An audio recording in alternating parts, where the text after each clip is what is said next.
Hello friends, welcome to my channel परीक्षार्थी अड्डा। दोस्तों, आज के वीडियो का टॉपिक है सीपीए मतलब कि कंपैरेटिव पब्लिक एडमिनिस्ट्रेशन, जो कि एक बहुत ही इंपॉर्टेंट टॉपिक होने वाला है पब्लिक एडमिनिस्ट्रेशन का। तो आज का ये वीडियो आपके लिए बहुत ही इंपॉर्टेंट होने वाला है, तो वीडियो को ज़रा सा भी स्किप ना करिएगा, क्योंकि आपके एग्ज़ाम्स के लिए ये वीडियो बहुत ही हेल्पफुल होगी। और मस्ट टू मस्ट चैनल को सब्सक्राइब और वीडियो को एक लाइक तो ज़रूर करिएगा। तो चलिए वीडियो स्टार्ट करते हैं। तो पहला क्वेश्चन ये रहा, bureaucracy as an organisational model was first developed by. तो जो स्टूडेंट हिंदी मीडियम के हैं उनके लिए हिंदी में भी रिपीट कर दे रहे हैं। नौकरशाही एक संगठनात्मक मॉडल के रूप में सबसे पहले विकसित किया गया था। ऑप्शंस हैं Max Weber, Michael Crozier, Roy Laird, Morroe Berger. तो पहला आंसर है ए, मैक्स वेबर। ठीक है, तो नेक्स्ट क्वेश्चन, सेकंड क्वेश्चन की तरफ बढ़ते हैं।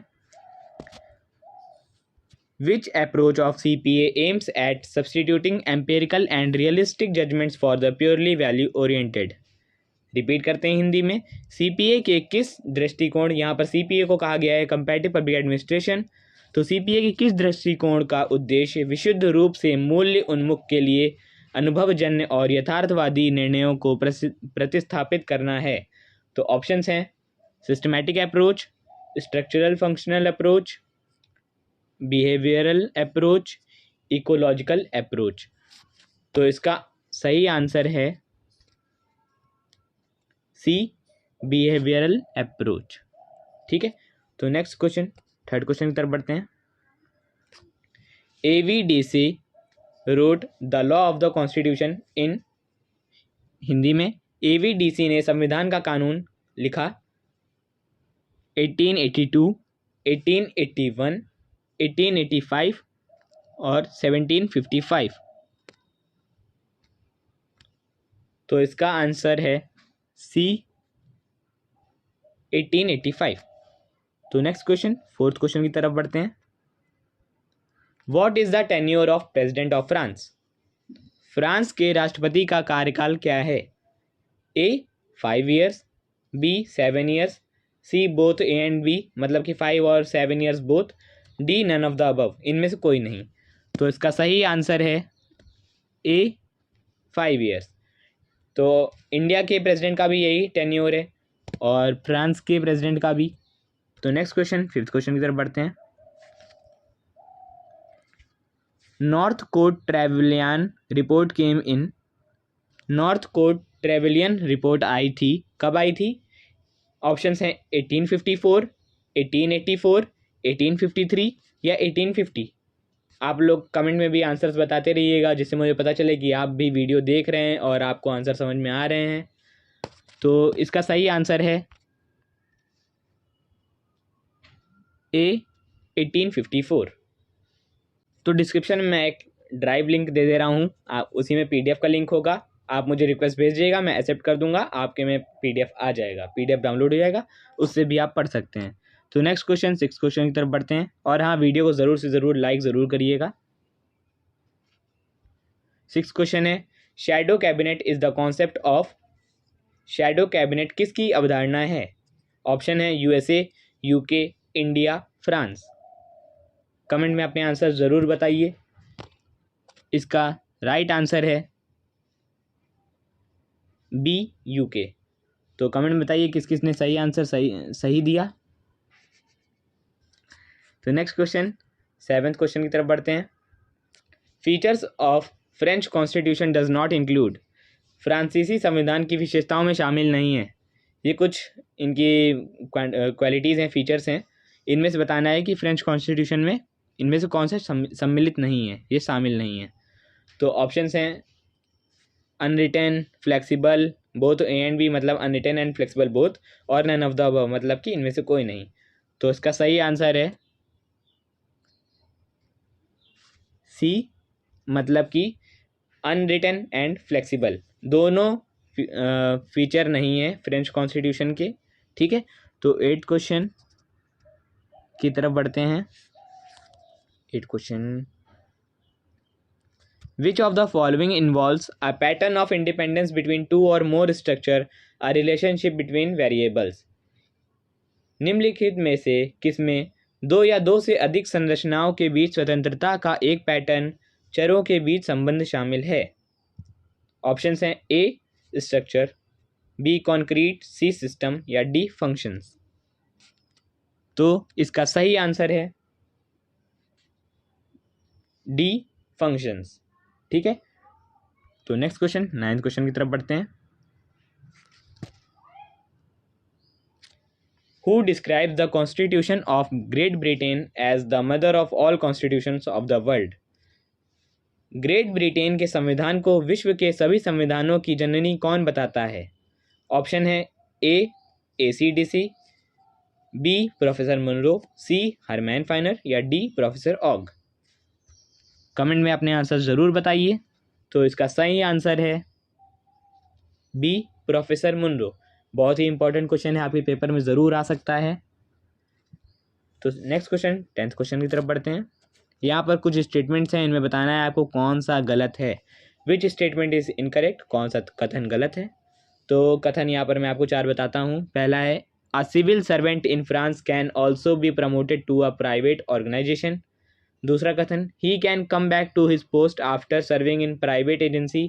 तीसरा he retains his seniority.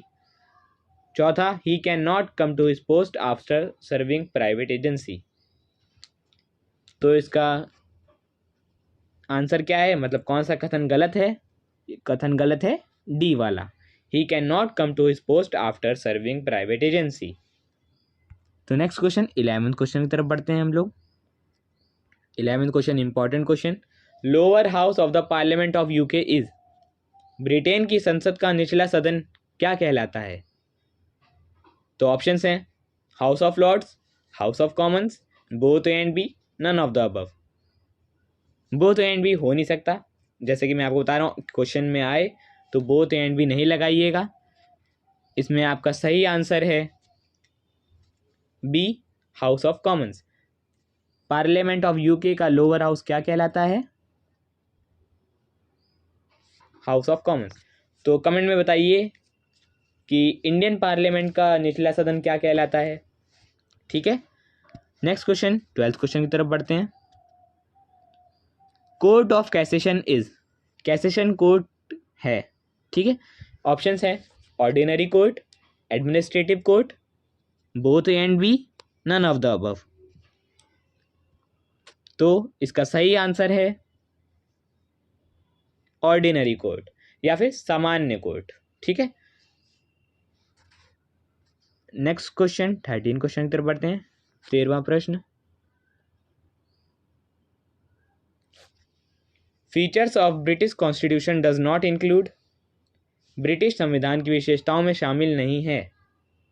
A it is written, it is flexible, unitary और अनरिटन। तो इसका सही आंसर कमेंट में बताइए। इसका सही आंसर है ए इट इज रिटन, वो लिखित है। तो 14वें क्वेश्चन, 14 क्वेश्चन की तरफ बढ़ते हैं। Features of French constitution does not include, फ्रांसीसी संविधान की विशेषताओं में शामिल नहीं है। ऑप्शन है unwritten, flexible, A and B, none of the above. तो 14 का आंसर है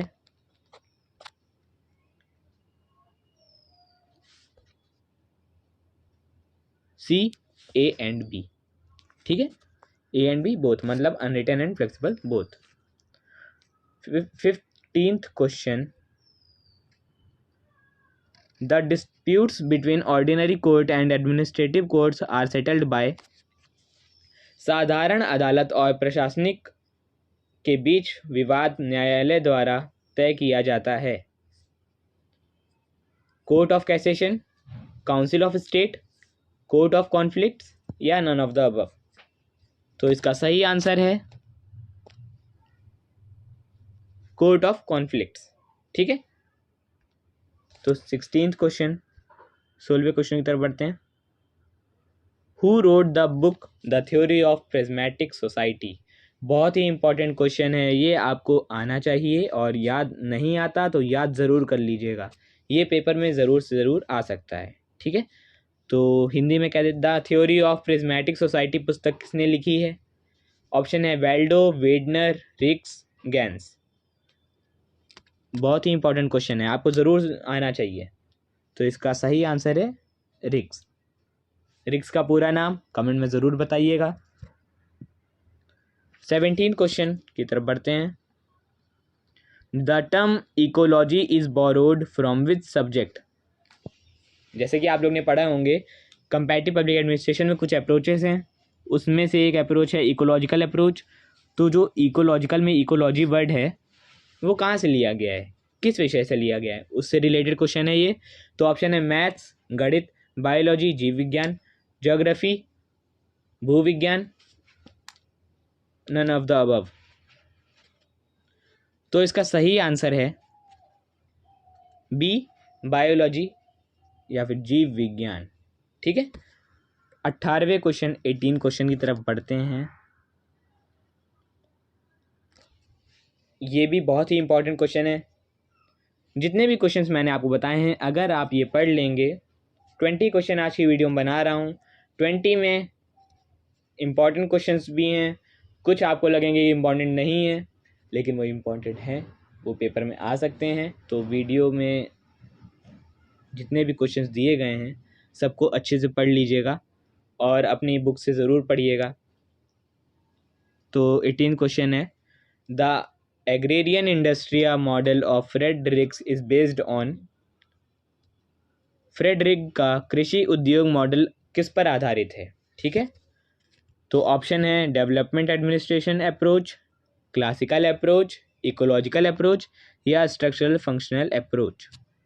तो 18th का आंसर है, पहले आप लोग कमेंट में बताइए, कमेंट में बताएंगे कि सही है या गलत, आपका बताइएगा। तो इसका सही आंसर है D, structural functional approach. 19th question की तरफ बढ़ते हैं। 19th क्वेश्चन है, according to Friedrichs comparative public administration is.